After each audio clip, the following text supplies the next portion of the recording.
Welcome to Wild Chakra Yoga. This is a different kind of practice.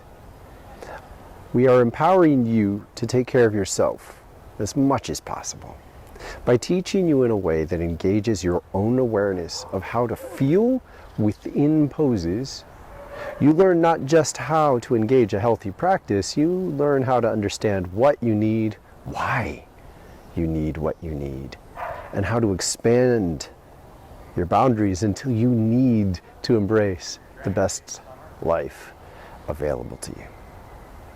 The simple principle is 3 practices a week for 3 weeks. This is my invitation. You're here, try it. 3 practices for 3 weeks. Every other day, engage in a 20-minute practice. We'll give them to you. There are plenty of 20 to 30-minute practices here. Do one of them every other day for 3 weeks. There are several ways in which we teach here in this practice that are unique and important to understand. I will introduce you to them in the studio. First of all, this yoga is entirely organized around chakras. You can follow the practice as it is guided and not think about this. And yet the same patterns will eventually be used to help you meditate into specific chakras as you relate them to the challenges in your life and the possibilities that you hope to unleash. Sometimes a stiff lower back is not generated by stiff muscles. It stems from energetic blockages on a level you must address spiritually. As you explore your physical yoga practice, it is necessary to look beneath the challenges you encounter that inhibit movement and find the ways in which spiritual tensions, tangles, and wounds may be the root cause. The roots of stress are messages that are telling you to get up and move. Shift your posture, shift your motion, shift your emphasis, shift your mental focus. A healthy yogic practice of the form we teach you here in Wild Chakra Yoga will help you unleash this level of awareness. Number 2, the way these flows are structured puts you in a position to take care of yourself far more effectively. This is very consistent at first. There are several playlists of flows that go through the same pattern of 12 different sections. Each section is organized around a chakra. Within that organization are core pose patterns. If you memorize the basic pose, which is generally relatively easy and accessible to almost anyone, you will then be able to build off of that position with poses and exercises that are related to that core pose structure. Thus, moving from one pose to another pose returns you to the same basic alignment. And within that alignment, you can understand what potential you share. Number 3, the structure of these flower sequences allows you to find exactly the correct challenge for you. You need to find a balance between doing what you can do relatively easily, it's within your range, and doing something that pushes your ability. If you push too much, you're not going to be happy because you're going to continuously strain your muscles in an uncomfortable way, and you're going to leave yourself mentally and emotionally disappointed because you won't be achieving anything within this practice. But in the same regard, if you do too little to challenge yourself, you're going to get bored.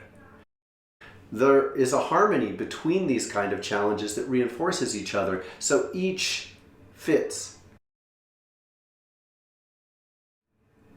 Number 4, movement. You need to have still and gentle and restful practices. You need to have very aerobic practices where you get tired.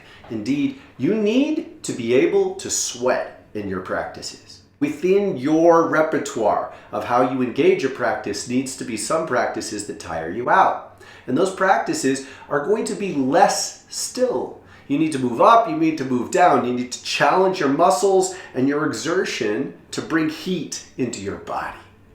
when you live in a place that's colder, it's extremely valuable to use repeated exercises to build heat from within.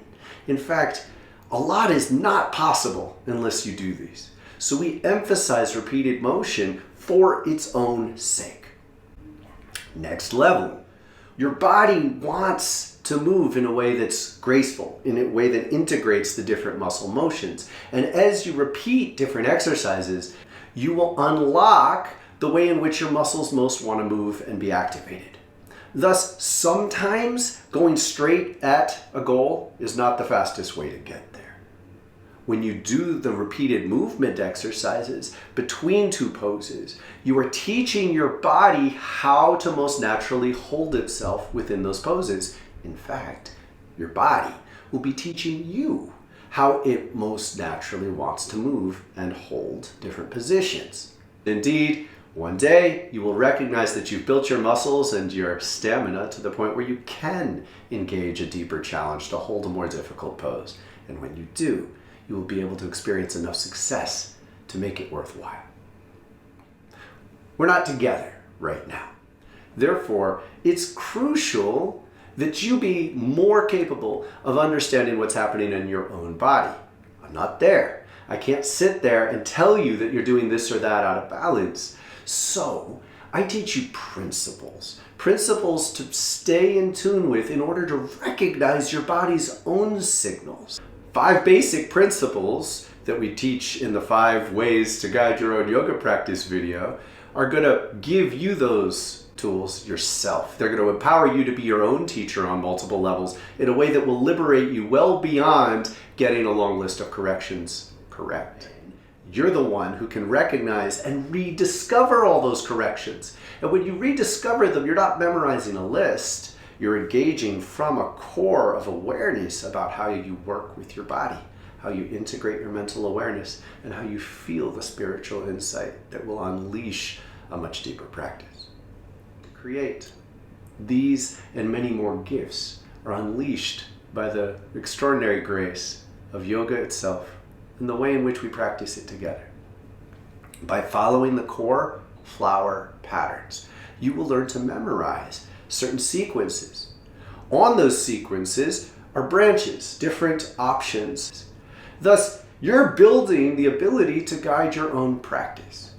In the video 7 questions to guide your own practice, we outline the questions that you can ask in order to discover what do you need today.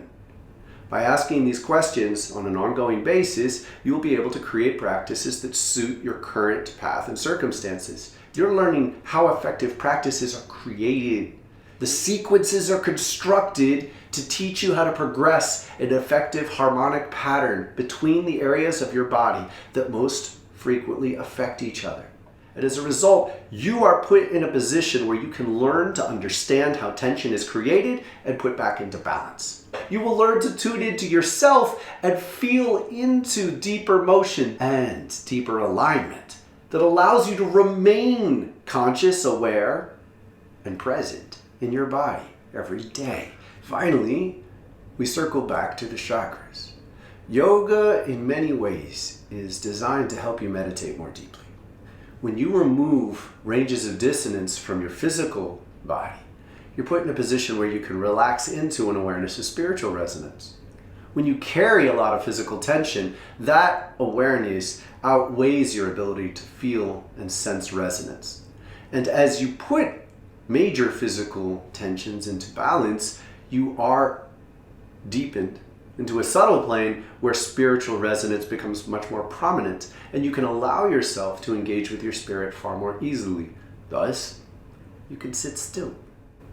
When you sit still, the same patterns that guide the practices will help to guide your meditation. Chakra meditation enables you to retain an ongoing focus with the resonance within your energy centers.